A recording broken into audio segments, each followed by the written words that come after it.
As a young kid, I just loved everything about this industry. I thought it was magical. I never looked at it as anything other than fun. I didn't care that I didn't get a part. It was okay. Like, I think being an immigrant and understanding what the simple aspect of opportunity is gave me a sense of appreciation for just, thank you so much for even allowing me to sit here and audition for you.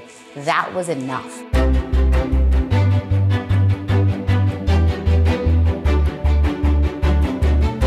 Hi, my name is Mila Kunis, and this is the timeline of my career. Hi, I'm so young. Why are we doing a timeline? This makes me feel really old.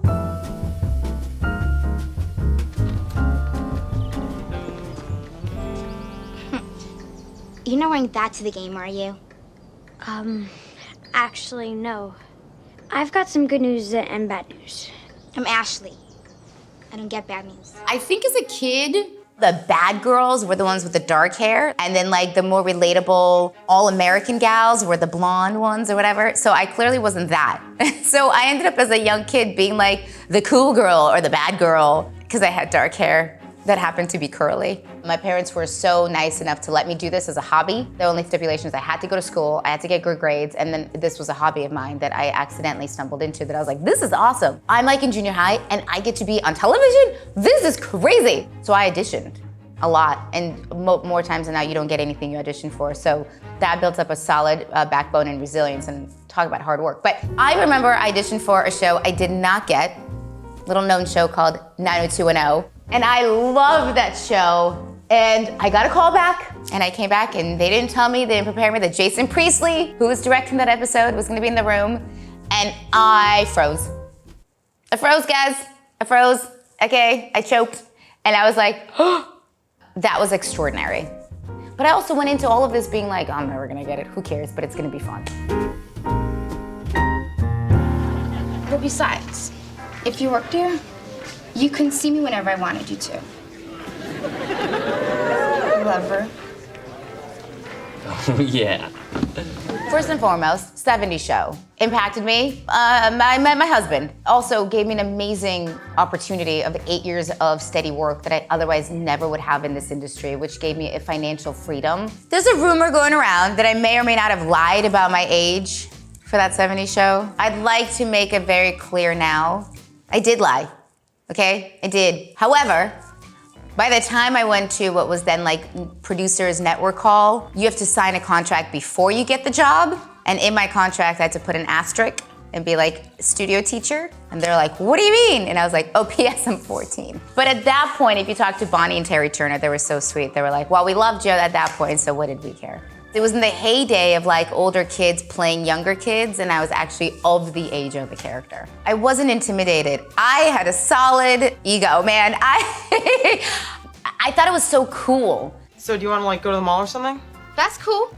So it must have been intimidating is what I should say. But I don't know if it was intimidating in the sense of like, I didn't know who I was or lost sense of myself.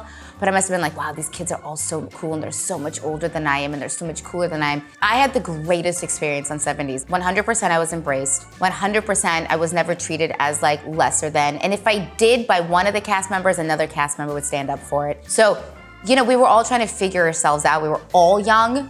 I will say the reason I don't do drugs, the reason I didn't get into drugs, all of that was because nobody on the set did. And I looked up to them at 14, and so the trajectory of my career or my life could have gone any which way, but it didn't. It was like, the set was cool. It was like they played poker on Friday nights and they drank beer, and I was like, ooh, cool. But that was it, right? Like that was the extent of that. I get it. Dad, how could you be okay with Mom parading herself around like this? I mean, she's half naked. It makes all women look bad. Meg, who let you back in the house? I remember my manager, Susan at the time, being like, there's a show called Family Guy. The actress quit because she didn't find the show to be in line with her ethical beliefs. You want to audition for it? And I was like, what's the show? It hadn't aired yet. And so I went and auditioned, and I remember McFarlane being like, slow down. Like that was the big thing. I guess I naturally speak really fast. When I record now, I'm really good about knowing to slow down. But when you're 15, you just want to get this ball rolling. You're like, I got places to be, people to see. Let's go, go, go. And so for whatever reason, McFarlane was like down enough to be like, slow down, slow down. Because he could have easily hired anybody to do the voice, but for whatever reason. Here we are 20 years later. I Only ever asked once for Meg to get a makeover. It was like years into the show, and I was like, just give her something. Like, get the condom hat off of her head, give her a hairdo. And then I think they gave her blonde hair, and I was like, thank God, like, finally. I got a makeover, Dad. Don't I look great? Oh, Meg, honey, I always thought you were beautiful just the way. Let me be clear about this thing where people are like, what's the voice that you do for Meg? It's this. This is the voice, guys. I have no skills. I pitch it sometimes now because I have since aged myself due to life, and that's it. That's my skill set. But when I got it at 15, it was just my voice, which was a little bit younger. All in all, I think that is, half the time Meg doesn't talk. She's like kind of like in the background that gets farted on or sat on. So if I have dialogue, I'm really happy. Now, where was I? Oh, yeah. Dad, get away from me! Hello? Hey, Peter? Sarah? No. It's Rachel Jansen from the front desk. Hey. Hey, what's going on up there? You're getting complaints about a woman crying hysterically? As a young actor, nothing draws you to a role other than work and money. Let's be honest, unless somehow you're magical enough to have that to begin with, I was not. So what drew me to roles? Jobs. I had a house that I needed to make payments for. I wasn't picky. I know that some people were, and kudos to them. This was not me. I auditioned for Knocked Up with Judd and Seth Rogen, and it was an improv scene. Judd was big on auditioning improv, so he'd be like, here's a circumstance, go. And it was like Rogen and I acting something out. And I remember I made a funny joke about Costco or something, and Judd was like, ha ha ha, and I was like, oh, I made Judd Apatow laugh. Like, I was just like, look at me. It didn't work out. For one reason or another, I did not get knocked up. A year later, I got a call from Judd to be like, hey, will you do me a favor and do a table read for a movie that we may or may not make, which is totally normal in the industry. They do table reads to hear it right out loud. I was like, yeah, of course, Judd Apatow, like whatever you need. So I showed up to this table read, and it was a very different cast that you know from Sarah Marshall than it was at the table read, and it was a different movie. But we did the table read, and I was like, cool, nice knowing you guys, bye, see you later. Never to be heard from again for like 8-9 months. And then all of a sudden I got a call being like, do you want to do the movies? Forgetting Sarah Marshall, they're actually going to do it. And I was like, Hawaii? They'll pay me to go to Hawaii? I was like, I am in. That was it. And then we showed up to Hawaii, and it ended up being hands down one of the most incredible experiences anybody could ever ask for as a young actor. It was magical. The fact we shot where we lived, we were all young and in our 20s, and didn't need much sleep. None of us had kids, none of us had any responsibilities. We surfed in the morning before work, and we would go surfing after work. I don't even surf, but I did it. My real life hotel room was next door to the room that we shot in. It was like an inclusive resort, but with like movie making. This was before anybody had any notoriety. Let's keep in mind, like there was no ego of anybody. They were so great and so funny. I've never improv'd, but I was like, this is their wheelhouse. Russell Brand would go on these rants when he improv'd that I was like, I don't even understand what this improv means. Like half the time he improv'd into a world that was so existential that I was like, that is highbrow, Russell. I cannot keep up to save my life. Russell was like on a tangent. I also got in trouble. We showed up to the resort. We're on an island that also has a military base on it. And so our resort at the time had a lot of families that were visiting their kids that were in the military base. I was of age, I was 22 at the time. And I remember grabbing myself a drink, and there was a kid there that had his like whole camo on, and he couldn't get a drink. And he was like 20, I think. And I was like, oh my God, you're fighting for our country and you can't get a drink? I'll get you a damn drink. And I went and got the kid drinks, and I got into so much trouble from that hotel. They went and talked to Shauna, who was our producer at the time, and they're like, your actress, that's not okay. She cannot be buying drinks to underage people. And I was like, he's clearly in the military. Give the kid a beer. Like, who cares? I didn't get kicked out, thank God, and I didn't get fired, but I didn't do that again at that hotel. I like living here. Big day's getting closer and closer, huh? Well, I can't wait. I think you're gonna be amazing. Thanks. Black Swan was great. Like, it was one of those where you didn't know what you were making, you kind of hoped people would get it, you just didn't know. Shot it for $1. We lost all our budget the day before production. Darren, I don't know how, found money magically. We were able to shoot. So much of our shooting was done illegally because we didn't have permits, because we were a broke production. We shot illegally in the subway. We got a phone call at 3 in the morning, be like, come down to the subway. We're gonna shoot scene 35A. And I was like, I'm coming. There's no version of that could do that today for me. I'd be like, I have kids and I gotta pick them up and drop them off at school. And I didn't know what was gonna happen with the movie. I honestly was just like, it's Darren Aronofsky, it's Natalie Portman, like winner, right? This is an incredible group of people to be with. Winona Ryder, I was like, what movie am I making? I mean, mind you, Darren was like, and now you must learn to dance. And I was like, I can do it. Oh my God, I broke my body. I was like, no, I can't, but I did it. And luckily, because we lost money, we were able to push production 3 months, which gave me 3 more months to get on point. So for that, I'll always be oddly grateful for that we lost money initially.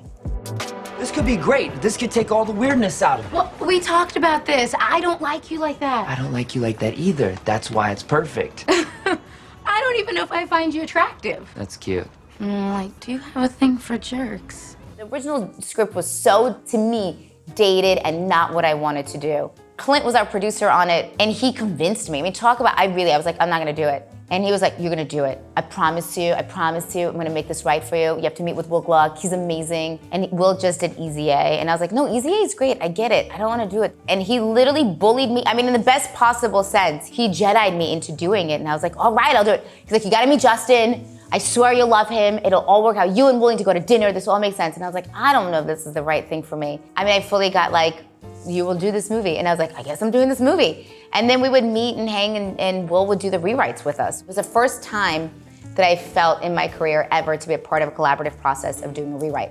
We would improv a scene out and then Will Gluck would go in and write the dialogue out. We would improv the scene and Gluck would rewrite it. And so it was a really collaborative and incredible process. Working with Justin was fine until you were on the streets of New York City. It was all fine and dandy on a stage. He was like young and excited about acting and like super present and great.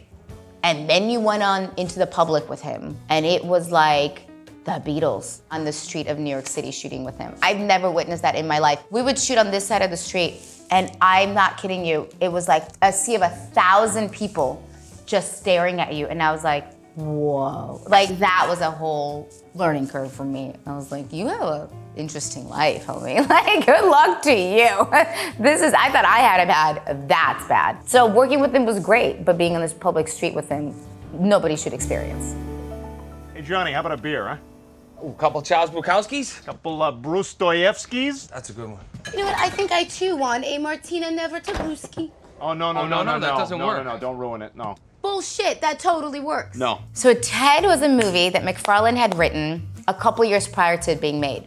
And it had different actors attached to it. And I was younger. I would go into recording sessions and he was like, okay, give me another actress. I need somebody for this movie. Can you give me another actress who you think is great, that's funny? And I was like, what about blah, blah, blah? What about blah, blah? So for a year, I pitched him all of these actresses, if not 2 years. And then at one point, it got to a place where I got old enough to do the movie, and he literally just out of nowhere turned and goes, well, do you want to do it? And I went, I mean, I can, okay. But it all happened, it was almost like I was his like last resort. You know, it was a movie about a talking bear. By the time that was at Fox, Universal, whoever put it out, you gotta convince people that this movie was gonna be good. And they're like, you mean there's a talking bear in the movie? And you're like, yeah. So I think it took a minute for people to jump on board, but then when they did, it was off to the races. We're killing ourselves trying to be perfect, and it's making us insane. In this day and age, it's impossible to be a good mom. Screw it. Let's be bad moms. I had my daughter at the time. I think she was 2, not even, 1.5. And so I had taken a minute off from acting and went to producing for about 3 years. And I was like, if I go back to shooting something with a baby, with a kid, with a 1.5-year-old at the time for me, I was like, it's better be good. And I was like, couldn't find a project that I gravitated towards. Zoe Saldana, who's a girlfriend of mine, read the script, totally randomly somehow, called me and goes, I can't do this, but just for fun, read this script. And I was like, all right, I'll read it for fun. I read it and I was like, oh, this is really funny. Like, I was like, I wonder what's gonna happen to this movie. Like, hope it gets made. Don't give it any thought. And then 2 months later, out of nowhere, I got a call from my agent being like, there's a script called Bad Moms, do you wanna read it? And I was like, wait, I already read it, I know this script. It all happened as like a fun read that another actress sent me to be like, here's a really funny, great movie. And we had just both become moms, and we both, I think, just related to it, yeah. I don't know what's me. time what part I invented. Your former classmate has made claims against you. Don't talk about what happened that night. Are you seriously trying to threaten me right now? When I read the script, I really gravitated towards Jessica's writing. I thought that she had a very specific tone, and it reminded me a little bit of like Diablo Cody's writing, where like if you took the name off of a script, you'd be like, oh, I know that writer, that's Diablo Cody. And I looked at Jessica, and Jessica's writing exactly the same. The dichotomy between who the person is in her head versus who she outwardly portrays, and the fact that you get to actually see both incidents and you get to see both come to life, I think was really unique and different. A lot of times in movies, what I find sometimes hard to do in scripts is that they talk about a lot of stuff. There's lots of talking. They're always talking about either what they did or what they're going to do. And in this one, I actually think that for the first time in a long time, it's a story that we're actually showing you and that you're allowed to experience with the person visually and go on this journey instead of just reliving it. So at this very point in my life, I think I'm super fortunate and really lucky that I don't have to work to pay my bills. I think in order to be successful in any career, but in this industry specifically, it almost has to become an obsession to an extent, because otherwise there's just so many obstacles along the way that will knock you down for you to go, forget it, I'm getting out of here. So in my 20s, in our 20s, we had that. When we decided to start a family, we had to reprioritize that. And we said this to ourselves, we made each other our #1 priority, and we made our children our #1 priority, and everything else came later. I love being a mom, I love being a wife, I love being home. And so in order for me to pick a project, it has to have a really good reason for me not to be with my kids and my family. And so the first thing is this worth me leaving my kids for? And if the answer is yes, then I continue that. But if I look at it and I go, anyone can do this, it's gonna be great, but it's just not something that I wanna leave my kids for, it's done.